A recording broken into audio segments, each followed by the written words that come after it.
So I know we only have a couple people here, but like I said, I know we're a strong but mighty group usually. So welcome to this conference. It is Pediatric Thyroid Cancer. Ask a doctor your question about pediatric thyroid cancer from minimally invasive to advanced disease. My name is Pam Mendenhall. I am the host, and my daughter Alyssa was age 10 when she was diagnosed with follicular thyroid carcinoma. So I've been volunteering. Oh, she's 27 now. So I've been volunteering at ThyCa maybe for about 13 or 14 years. And again, I would like to be there in person. My daughter and I used to attend conferences a lot. So hopefully, anyway, I will be there in person at some point. It's before we get started, it's my pleasure to announce Dr. Luz E. Castellanos. She is a board certified pediatric endocrinologist and recent graduate of the Oncologic Endocrinology Fellowship at MD Anderson Center in Houston, Texas. She will be joining their Department of Endocrine Neoplasia and Hormonal Disorders as faculty this fall. After completing her MD at McGovern Medical School, she did her pediatric residency at University of Texas at Austin, Dell Children's and Pediatric Endocrinology Fellowship at Massachusetts General Hospital. After fellowship, she coupled her clinical practice with clinical trial research on artificial pancreas technologies for diabetes. Dr. Castellanos plans to pursue an academic career specializing in the care of children with cancer-related endocrinopathies and endocrine neoplasia. So we welcome Dr. Castellanos. Thank you so much for joining us today. We really appreciate it. Thank you, Pam, for that introduction and the welcome. It really is an honor to be here and be invited. I hope to be there in person in the future. And today I'm happy to answer questions related to pediatric thyroid cancer. I did prepare some slides with some basic Q&A, but I'm happy to also take individual questions. So if it's easier, we could do whatever order you guys want. I saw someone raised a hand. So if you guys want to do the roundtable style first, and then if there's slides that would be helpful for me to share, I'm happy to do that later on too. Yeah. So maybe I'll stop sharing for now. Is that what you want me to do, Pam? Sure, I think so. Maybe we could take a few questions and then maybe get to some slides, and it's whatever you would like to do. I see Leslie has her hand up. Hi, yes. Can I see that you can hear me? Yes. Thumbs up. Okay, good. We found out that my daughter, who's now 18, has men to be. And so I am a doctor, her dad is a doctor. We knew that her whole life, her lips were big and her tongue was weird. But we didn't see the signs. And so we found her MTC, her lymph nodes were fine. Her calcitonin now is undetectable. She's 1 year out, but she has RET 883 mutation, which I have read every PubMed search, and it is so rare that we don't know what she'll get next. So if you have a patient that has MTC and their CEA and calcitonin are undetectable, what do you watch and when? That is an excellent question. And first off, I know that you mentioned that, you noticed some of the signs, but maybe this came forward later. And I want to say that's very common, and it's no one's fault. I think this is, again, so rare that I wouldn't expect someone to easily pick up on these signs. But the important thing is that she's now diagnosed. I'm very happy to hear that she has an undetectable calcitonin level. And that is, of course, something that's going to be surveilled throughout her life to make sure we catch any potential recurrence early on. But that is a very strong predictor of her doing well with lower risk of recurrence. So I'm happy to hear that. With MEN2B and with any mutation, we of course worry about pheochromocytomas. So we do annual screenings for that. With MEN2B, we also worry about the other physical manifestations, which usually don't cause as many issues. But I think you mentioned some of the mucosal neuromas, which are normally benign and shouldn't cause problems. And she might have a more marfanoid body habitus. But we don't worry as much about other manifestations like parathyroid. So it's really more the medullary and the pheochromocytoma. And like you said, because it is so rare, it's something that we're still learning a lot about, and something that we'll still we'll be learning about what other things we need to look into. But I think you're doing all the right things, Mom. I'm really glad that you are advocating for her, and you're looking into everything we need to be thinking of for her. But I think you're definitely on the right track right now. Okay. Any follow-up questions, Leslie, at all? Sure. So does she just get blood medinephrines, or should she give a 24-hour urine test? That's a great question. So we look into either of those things. They both have great sensitivity. So it's really what's just easier for a child. We oftentimes do the blood, but we can do either in that situation. And then it sounds like I know that we got an MRI on her to assess the adrenals before she had her MTC out. Good. No, I guess the MRI was after that. She had labs that were fine. Yeah. So do you really go by blood and not Imaging. Right. Yeah. So the blood is quite sensitive, and that's why we feel comfortable with that. And I agree, before surgery, it's very important for us to know whether there is presence of a pheochromocytoma, since that can affect surgery risk, and we'd want to make sure we're addressing that. So that's why we oftentimes do labs beforehand. But really, it's more if we're seeing those levels trend up, that would tip us into the threshold of checking imaging. Sure. And then I guess that you all know of exquisite surgeons that can just pick off the tumor and leave enough of their adrenals that they do well. Exactly. Yes, we do a cortex sparing surgery is what it's called, so that there's still preservation of what can be salvaged from the adrenal gland to prevent issues with the function of the adrenal gland. Yes. And then in the future, when she wants to have a kid, I know that one half of her genes have her RET mutation. So would you suggest that she do IVF and they look at the zygotes and make sure it doesn't have RET and then just implant those? Wow, that is an excellent question. And that's actually a challenging one ethically.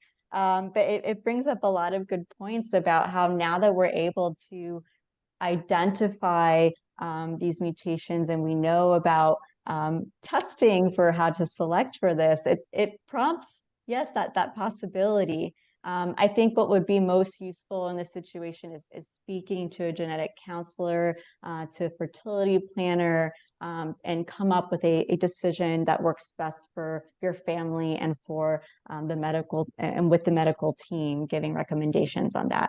Because there are different approaches to that, but that's an excellent question.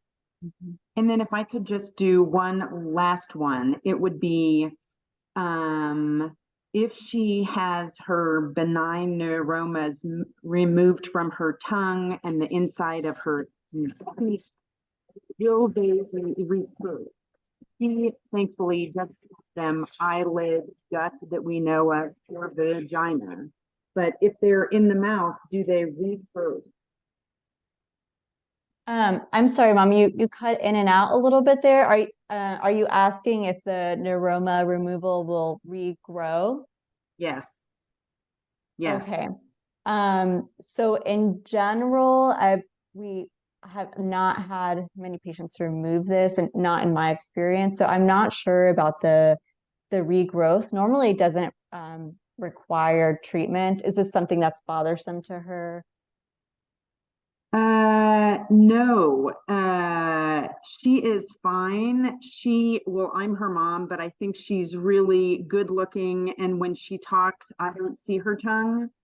But if she puts out her tongue, everyone would know that her tongue does not look like it should. So it does not bug her at all, but just in the past year, markedly more white and more uh, growth. Oh, so they're growing. Okay. So it's Yes, more like so more like a cosmetic thing. Um, so yeah, this is something that's still we're not we don't have that much information on, but have you identified like a surgeon or someone that's willing to try? Is that what happened? sure. Well, I wonder if when she needs her wisdom teeth out, she'll be asleep and her mouth is going to hurt anyway, that might be a good time to remove and just see if it takes an additional 18 years to return. Yeah, that's a great question. And I think there's some short-term studies showing like less than a year of, things, no like issues with recurrence and it being pain-free in the area. But I'm not aware of long-term data of how long that would last for. So that's Sure. something we still need to study. Yeah. Okay. I think I've asked all I know, and you are wonderful. Oh, Thank you. Thank you. you had great questions, Leslie. Thank you. Amanda, how are you? It's a good day. How are I'm you? good. I know Amanda. So, any questions that you have, Amanda, that you can think of? So I do have one, well, one that I can think of really that's been on my mind. So my son is 12. He has follicular and it was angioinvasive. And it was 5 centimeters, so it was a decent sized mass. When we were talking with his endocrinologist in August, he said that if he wasn't an adult, if he was an adult, they would they would give him radioactive iodine. However, because he's a kid, they're very hesitant to do it because of secondary cancers, Hmm. which is understandable for me. Um, my question would be, are there other methods to kind of maybe be proactive without doing radioactive iodine? That is a wonderful question, Amanda. And it brings up a few good points, especially that with radioactive iodine. There's not exactly a consensus on this approach at the moment. Traditionally, we have always treated these kids with total thyroidectomy, and then we give radioactive iodine to everyone. And now, we're starting to realize that maybe not all patients will benefit. And yes, that there is concern for potential secondary effects. Of course, we know of short-term effects that can affect the salivary glands or the lacrimal ducts, that can also nausea, vomiting. But the long-term effects really require many years of study to truly understand. So that's a challenge right now. And there's a couple studies that are pointing out concerns of an association, not a causation, but an association with secondary malignancies and a history of radioactive iodine. But this is in the context of kids that were treated over and over again traditionally, because beforehand that was really our only treatment after surgery. If there was any residual disease, you would keep giving it every year. So these are kids that got a lot of exposure, and now we're seeing this possible association. So we are, regardless, still pausing before giving out anyone radioactive iodine, and we're really trying to personalize this approach.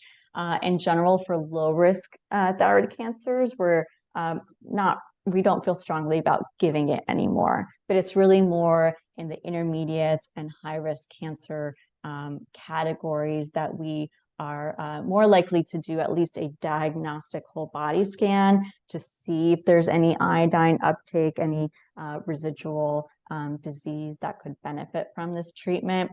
But we don't necessarily need to rush to it. We can really take a step back and see the whole picture. I don't know the whole picture in your case, but in general, if there is no evidence of residual disease, and if even if there is, if it's very, very slow growing, then there's time to think about this in each case. Mhm.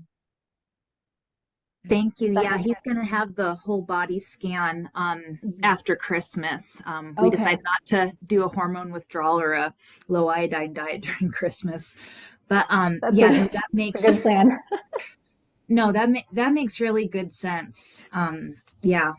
So thank you. Mm-hmm. Dr. Castellanos, this is Pam. Does it make a difference? I'm kind of similar to Amanda, that my daughter was diagnosed pretty young at age 10 with follicular, and there was angioinvasion. And this was 17 years ago. It was a long time ago.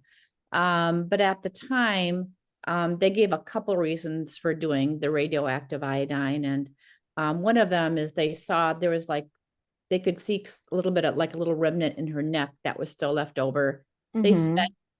They said basically she has a lot of life left in her, and that it would be helpful, especially to measure thyroglobulin levels, to have that removed. And again, maybe that's not the case anymore, that this was a while ago. That's a great question, Pam. And I agree. It is very helpful to us when we've removed everything. We traditionally, one of the reasons that it was given was to get rid of any residual disease, so then that we can rely on these thyroglobulin levels, because thyroglobulin is what our thyroid tissue produces. So if there's any left over, then that's that tumor marker that we're trending. So we do still think about it that way, Pam, and that it's helpful for that.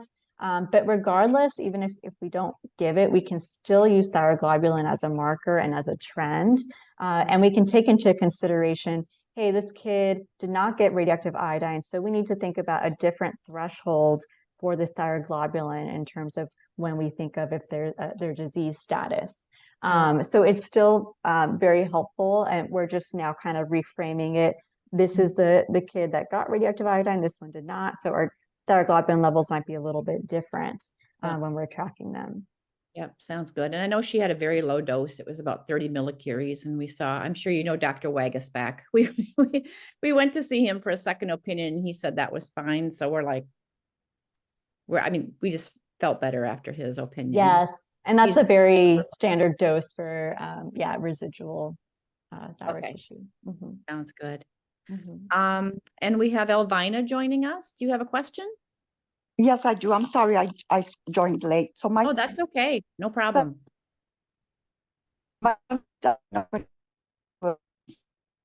Elvina, you're breaking up a bit. Okay, I'm sorry. Okay. Can you hear me now? Yes. Yes. Is that better? Okay. Yes. So today's my son had total thyroidectomy. He was 14 at the time, and he's been monitored, scans, whatnot.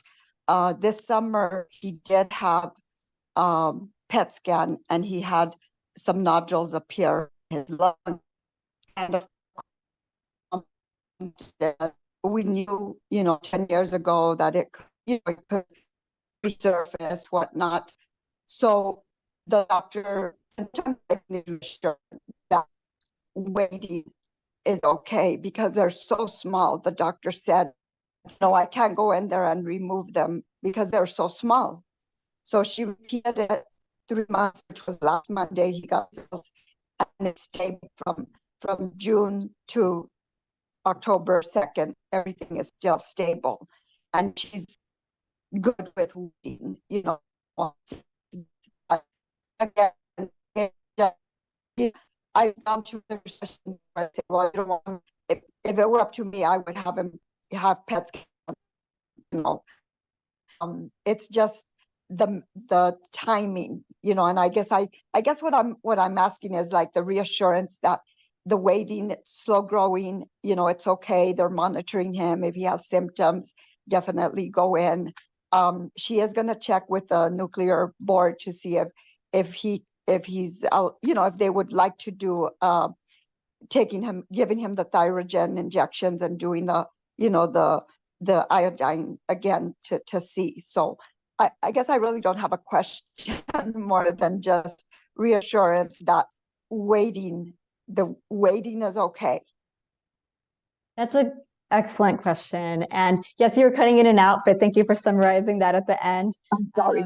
No, you're fine. So we know that, especially with papillary thyroid cancer, that it likes to spread. It likes to spread to the lymph nodes, and then it likes to spread to the lung. And it's a very common presentation where we see little tiny lung nodules. And by the way, oftentimes at baseline in the general population, you can get lung nodules from just from infections or what we breathe in the air. So when we see a child with lung nodules, yes, we, of course, in the context of papillary thyroid cancer, we always consider the potential of that being disease, but there are other reasons too. And yes, in general, they're very slow growing. And we're starting to reframe how we think about seeing this distant metastases, in that we're managing a chronic disease. Kind of like how we think about with diabetes, it's a lifelong disease that we're managing, we're controlling, so that you can have a normal life without worrying. And similarly with this, the lung nodules, as long as they're not causing symptoms and they're really slow to grow and they're small, then I would not be eager to intervene. We certainly, I agree with doing scans to keep track of it. You don't have to do it that often. Once you get a pattern, you know, within that first year, then you can spread it out to, you know, every year even, and then even spread it out more as you feel that as long as things are stable. Of course, if they're growing, then you won't want to keep a closer eye on it. And I agree with doing, you can see if they're a radioactive iodine scan to see if they do take up iodine, if it would be worth considering treatment of them. But in general, it's something that we're learning to be comfortable seeing and saying, you know, it's okay. This child is still going to be okay. They're not going to die of thyroid cancer. This is something that should not affect them. And if it does get to the point where it's progressive, rapidly growing, then we can consider interventions. And that's where we oftentimes can, in patients that we do have distant metastases, we like to do molecular testing in case we need therapies in the future, targeted therapies to their specific mutation that can help keep it at bay. Does that answer your question? Yes, thank you so much. Thank you very much. And that sounds, I think a lot of our parents would love to hear that, because what you said was just very reassuring. Even if there are metastases, I mean, as parents, it, you know, would help my heart knowing that this is a chronic illness. You know, it can be treated, it can be watched, you know, although it's really hard, I think, to wait as parents. I mean, you want, if cancer, hear the cancer word, you want it cut out right away. But yeah, in this instance, I know it's different with thyroid cancer. So yeah, I think you bring up a good point, Pam. It can be a very scary word, and I know that we're eager to intervene when we hear that word. So it can be challenging to change our mindset on this. But if we think about it as a chronic disease that we are, you know, as long as it's not causing problems, that we can manage it, we can keep it at bay, that your child will be okay. Yes. So thank you. Leslie, did you have another question? I think her hand stayed up after the. Oh, sorry. No, oh, I that's don't okay. have more. Thank you. I Thank you. I saw it pop up again. So If you have time, I would love to hear what is the way that you best like to replace the thyroid, and is there a range of a Yes. TSH you like best? Yep. When do you get a free T3 and free T4 if the TSH is in the range? All of those things, name brand versus non-name brand. I'd love to hear anything about that. Yes, I'm happy to take on that question. And I do want to start off by saying we think about it differently for papillary or differentiated thyroid cancer, which is the papillary and follicular, versus the medullary thyroid cancer. So for the differentiated thyroid cancers, we specifically do what's called TSH suppression, and that's a form of cancer treatment. And I do have different ranges I follow based off the child's risk level for having residual or metastatic disease. That helps guide my treatment for that cancer. And then for medullary thyroid cancer, we do not take that approach. It's different because it's coming from different types of cells. The differentiated comes from the follicular cells, which we're trying to suppress with this replacement, whereas medullary, we're simply replacing because we remove the thyroid, but it's not a form of cancer treatment to give this. So then in medullary, we specifically you just try to keep it in the normal range. So in children, I always try to keep it like on the lower end of normal, but for medullary, I don't have like a specific number. It's more for the differentiated that I have a specific number. And to explain how I think about this pathway, I'm just going to take a step back and talk a little bit about these hormones, because maybe not everyone knows that we check the thyroid stimulating hormone that comes from our pituitary gland, and that's what talks to our thyroid gland and tells it to produce thyroid hormones. And of course, in a child that's gotten surgery, we're replacing that now with either typically it's levothyroxine, which is the generic form of, or the brand, which is Synthroid. I myself have taken both of those, and I haven't noticed a personal difference. When this first came out, of course, it started off as the brand, which was Synthroid. And when generic came out, there was some concerns from endocrinologists, like, oh, this is going to be different. We don't want to use this. And that was many decades ago. And since then, now we feel comfortable using both. And really, I depend on the patient if they notice a major difference that would make me switch to one or another. But in general, the generics are always going to be cheaper, more affordable. So if they can tolerate that, then that's what we go for. And Leslie also brought up the great question of free T3. So we are replacing the T4 levels, not the T3, but the T4 does also convert into the T3 on its own. The free T3 lab assay is not as reliable, so we are not using that to guide our treatment. We really use the TSH more to guide our treatment, and then the free T4 levels, as well as the symptoms that the patients feel, because we want to keep them in a good balance. So we educate patients on signs of too much replacement and too little replacement. And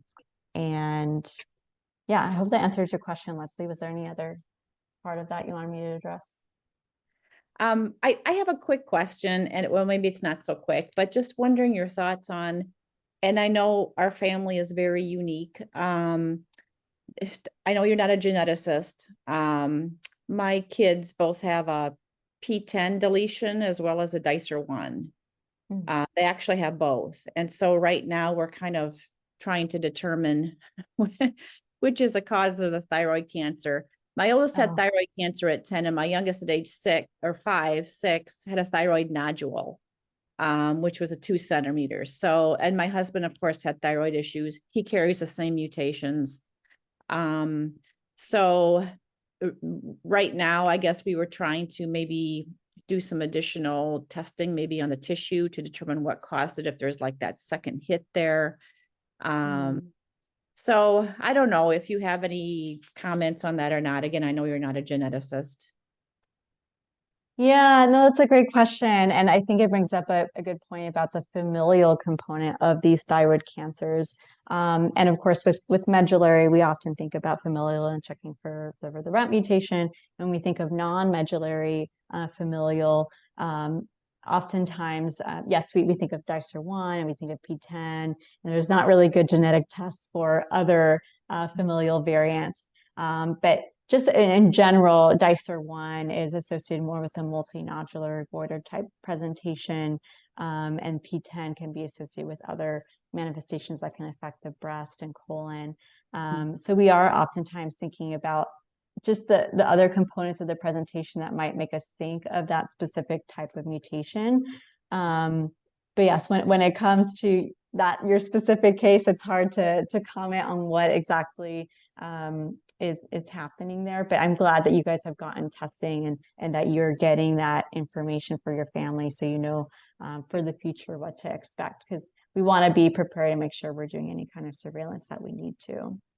Yeah, I know that the DICER1, it's more common to have, thyroid, that childhood, basically, kinds of cancers, and, the Yes. lung cancer and things like that. So we're banking on that. And I think I don't know if you know Dr. Bauer, he kind of thinks that way, but yeah. And like you said, I think it's important too. And again, this is, an inherited mutation that, to know kind of what other cancers that they may be at risk for too, to have those additional screenings. I think we're up to about 6 now. So, well, with the P10, there's quite a few. There's 6 with the P10, and then with the DICER1, there's a type of ovarian cancer that you could get in adulthood. Oh, yes. Sorry, I thought you were talking about specifically in your family. You were seeing that, but okay. Oh no, just to screen. Yeah, just to screen. Yes.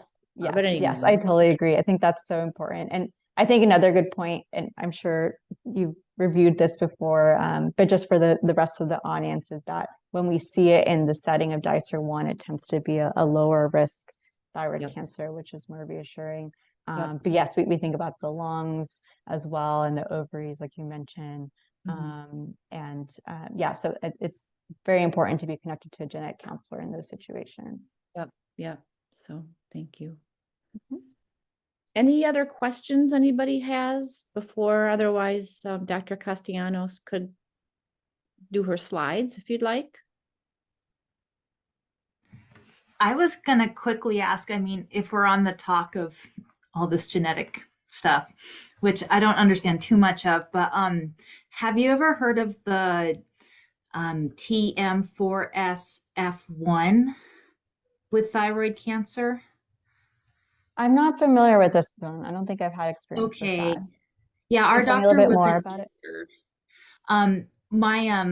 My nephew, he had a mutation with that, and the reason they found it was because they were doing some testing because he's has severe symptoms of autism, and but recently they found that he has a right frontal lobe lesion, and so my sister-in-law and brother were concerned that how come 2 out of 4 of the grandchildren in that family have a lesion of some kind.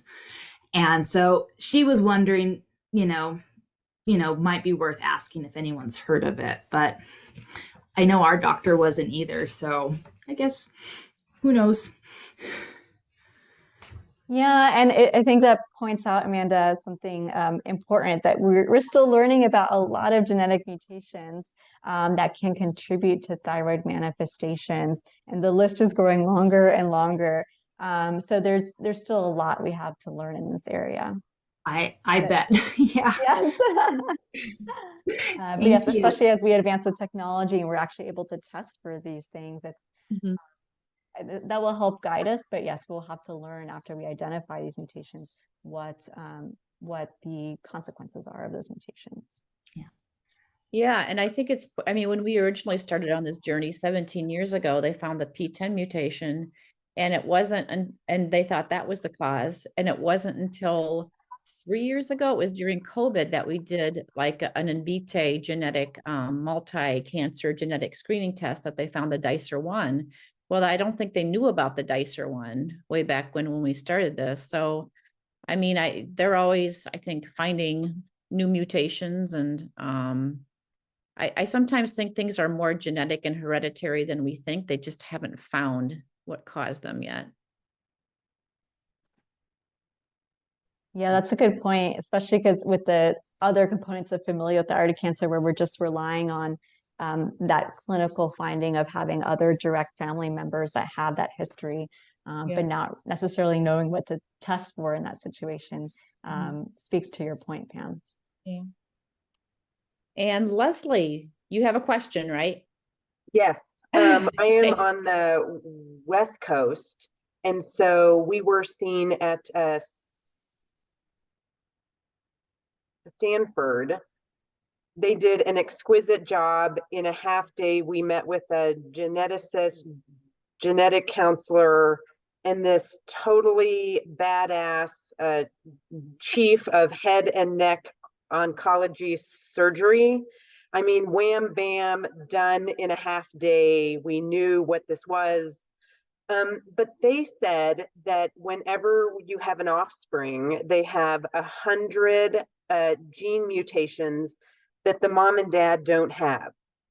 And then I love that Invitae let my husband and I and her brothers both get a RET gene mutation test for free.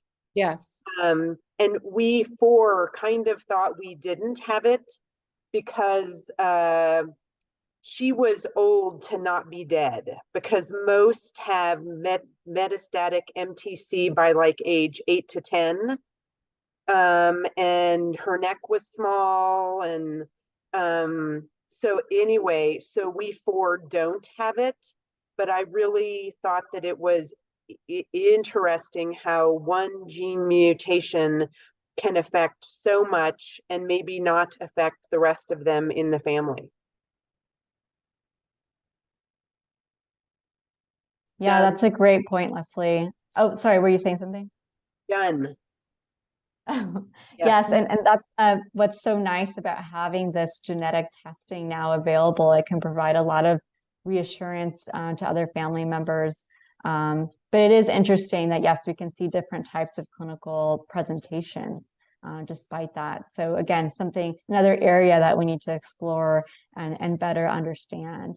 But I'm glad you pointed out also that you got some free testing, because yes, this testing can be expensive, but there are sometimes programs available. So it's always good to connect with your team. And it sounds like you had an amazing team, Leslie.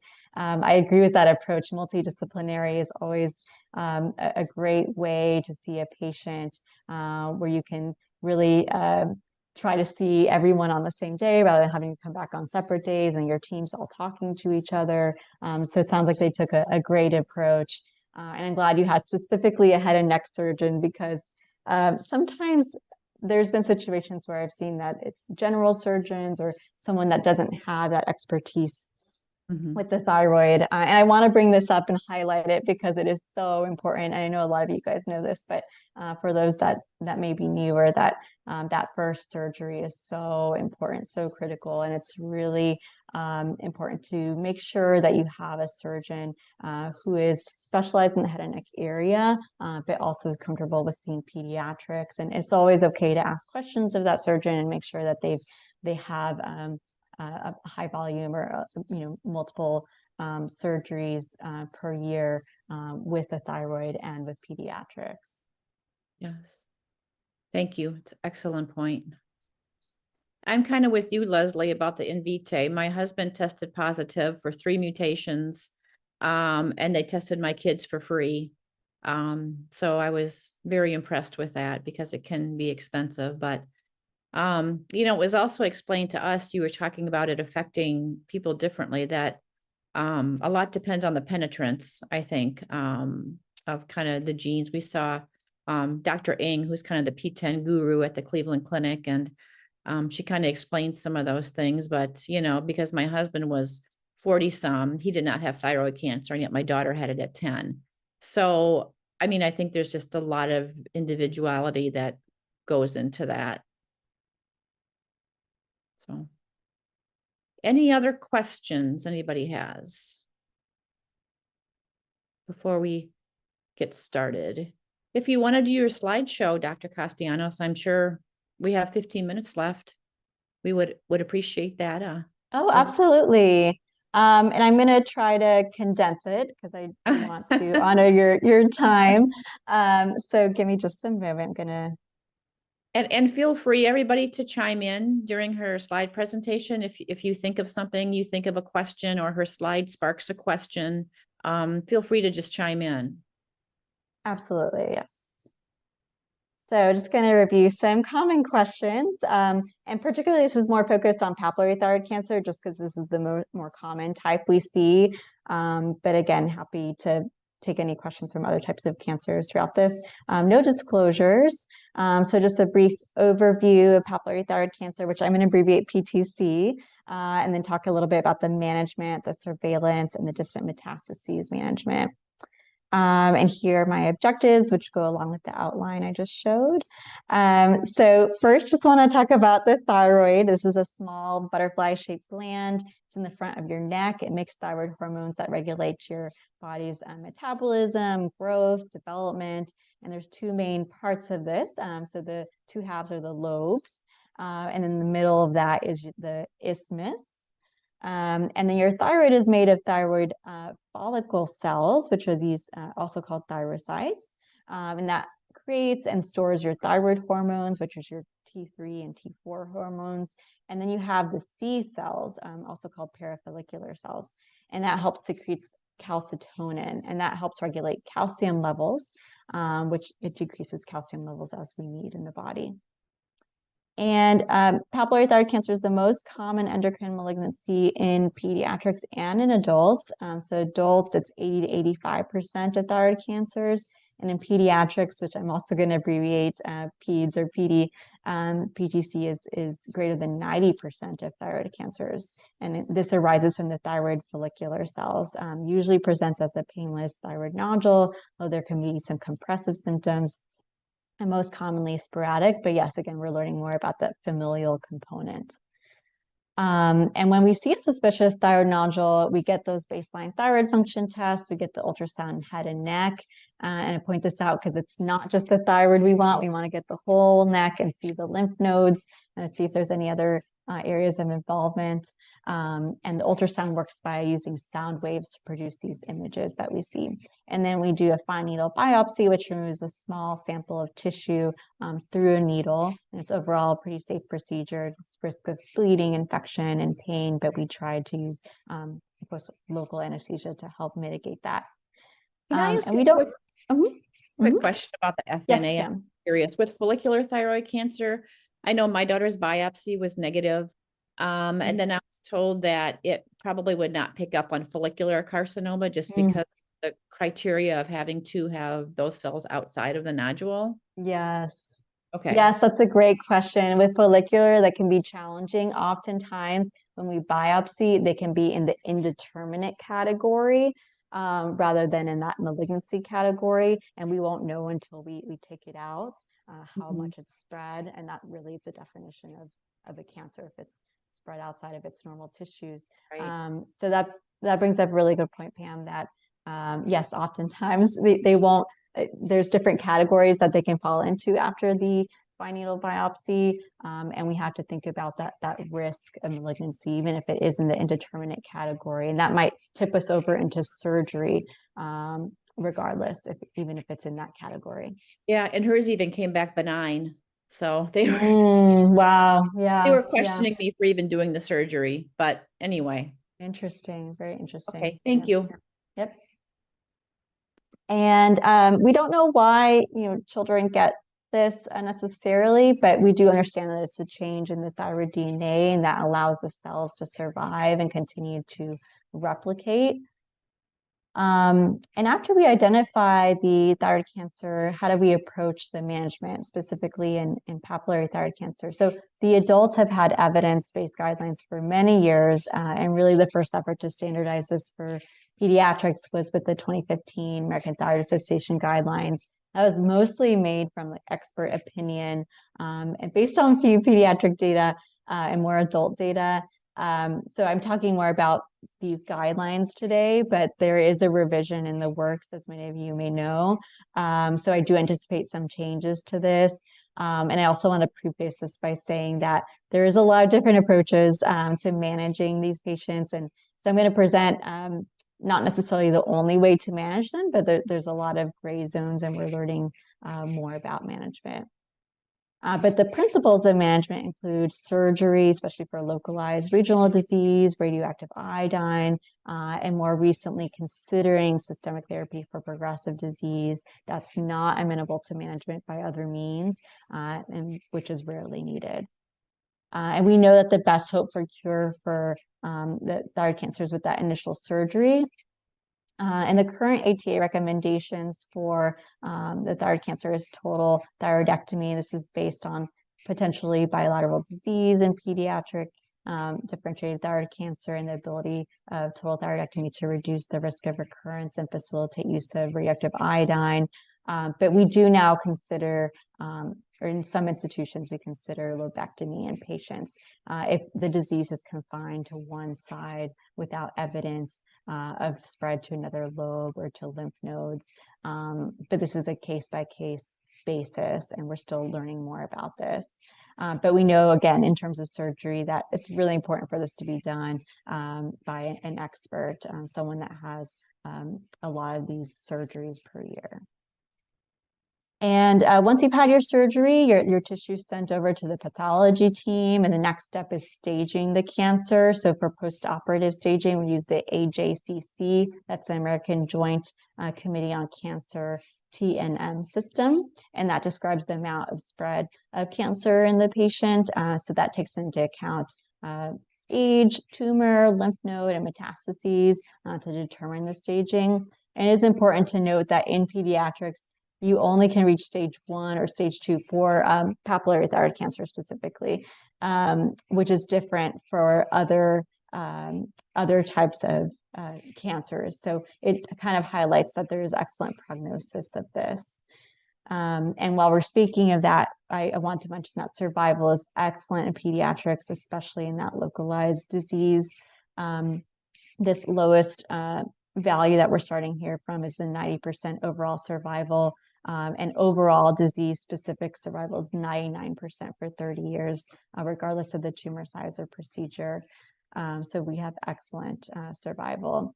And I know there's a lot of abbreviations on this slide, but the main takeaway is that postoperative staging does involve also assigning a pediatric risk level, and that's for risk of residual or metastatic disease, and that's dependent on the extent of disease. So this is something we think about after we get the pathology back, and it helps us come up with a surveillance plan. So after surgery, we consider radioactive iodine, and this is because the thyroid gland takes up almost all iodine in the body. So because of this, that radioactive iodine is taken up and concentrated in thyroid follicular cells.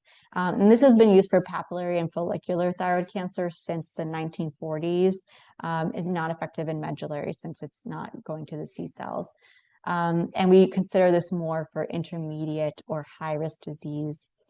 But it does have to be taken up by the thyroid tissue for it to be effective. So in order to administer, we follow that low iodine diet, and we do thyroid hormone withdrawal or thyrogen to make the thyroid hungry. And traditionally, we administer post-surgical radioactive iodine to eliminate that residual thyroid tissue. I know we touched on this, that we're studying what patients benefit the most from this, and we're really, the guidelines do encourage personalizing this decision. And I know there's a lot of information on this slide, but the main takeaway is that for intermediate and high-risk patients, we do a whole body scan to see if they have any iodine uptake, and take into account the whole picture, which includes their thyroid globulin levels before deciding on radioactive iodine. And we initially treat the patient, and then we transition to disease surveillance. So this is lifelong. It's important to do that because of the possibility of recurrence. We follow thyroid globulin, which is a highly sensitive tumor marker. We measure this once the diagnosis is established, and we'll always try to use the same lab ideally.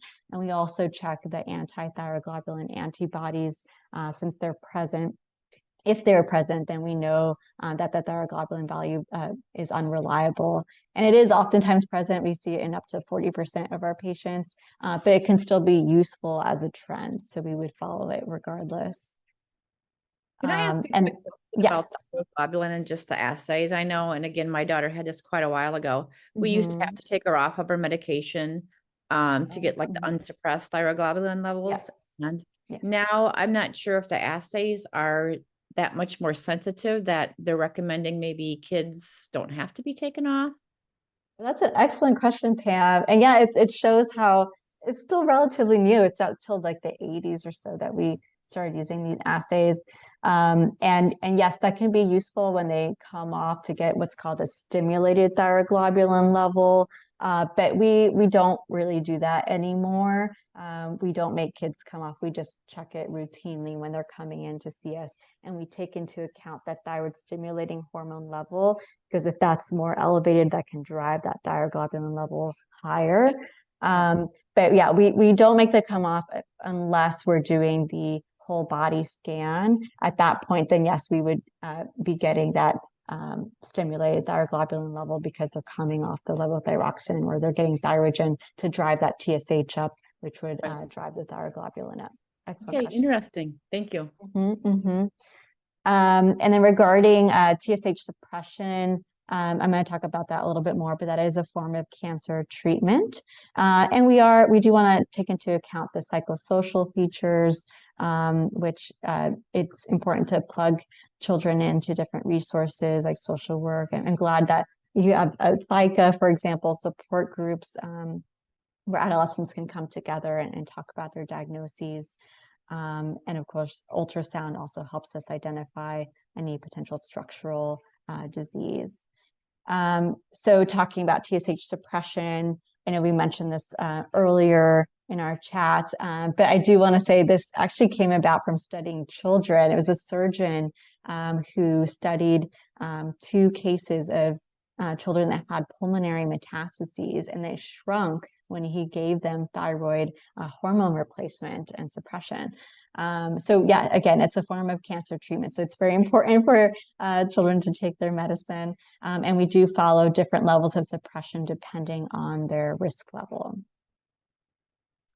And despite the regular surveillance, progressive disease in pediatric thyroid cancer is actually quite rare. So for metastases, we do have some additional considerations when it comes to management.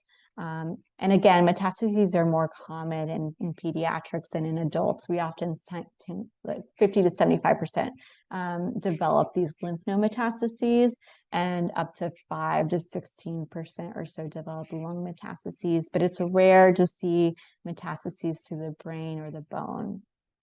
And I know this is a lot on the picture, but just to highlight that in order to understand systemic therapy, it's important to understand that there is a MAPK pathway that controls a lot of cellular processes, and it's hyperactivation of this pathway that's implicated in multiple cancer types. And that's why we use certain therapies to target parts of this pathway. So that leads us to, when we want to perform molecular testing, we're thinking about what part of that pathway is turned on and that we can target. So we do this more in progressive disease, and this is a great tool because more than 75% of mutations are targetable in pediatric, specifically papillary thyroid cancers. So you can see this picture here. It compares the pediatrics versus adults. And in general, what I want to take away here is that there's more what we call gene fusions in pediatrics. And that's when I think of gene fusions as genes that are normally not neighbors, but they come together. And one gene drives that second gene in activation, leading to thyroid cancer. And whereas in the adult side, there's a lot more what's called BRAF mutations, but our teams also have a lot of those too. And this is a list of FDA-approved systemic therapy for pediatric thyroid cancers, which you can see it includes targeted therapies mainly for age 12 and up, although larotrectinib and dabrafenib can be used in the younger populations. And there are several caveats, and when we think about use of systemic therapy, we need to assess that clinical significance of progression, because again, that indolent, slow-growing disease is so common in pediatrics. And we need to think if the progression is resectable. We always think of other interventions first before proceeding to systemic therapy. And it's important to know that it's not a cure. It's something that could potentially shrink the tumor or keep it at bay, though. And we don't know how this affects long-term survival. We're still exploring potential resistance that can arise to the medication. And we're trying to understand how long we can continue these therapies for, because oftentimes in adults, it's used for maybe the rest of their lives or until they have signs of progression. But in pediatrics, we don't necessarily want to do that. We want to make sure that we're taking into account their quality of life and long-term effects. So I see we're at the hour, but just to wrap up, overall, excellent outcomes. And even if we see more advanced disease, and the goal is to do no harm, and sometimes we need to rethink of treatment with this goal in mind. And the majority of these cancers have mutations that can be targeted if we do see progression, and there's still areas that we're studying for this. And yeah, thank you for my colleagues at MD Anderson. And I'm going to stop sharing in case there's any last questions. I'm not sure if we have time.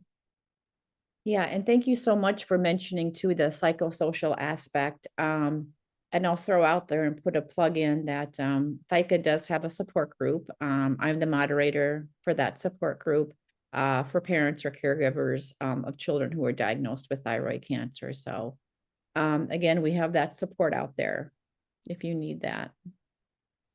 That is so important, Pam. I'm really glad that there's an organization I can point my patients to help with this. Yes, send them our way.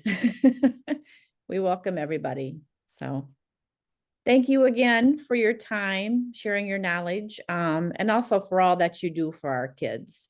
Maybe you don't hear it enough, but we greatly appreciate it, and greatly appreciate you taking your time today to share again your information with us. So, and thank you everybody too for attending, and maybe one more session left. So hope you enjoy your day. Thank you, Pam. It was a pleasure. Pleasure Have a to good meet day. you. Thank you, everybody. Bye.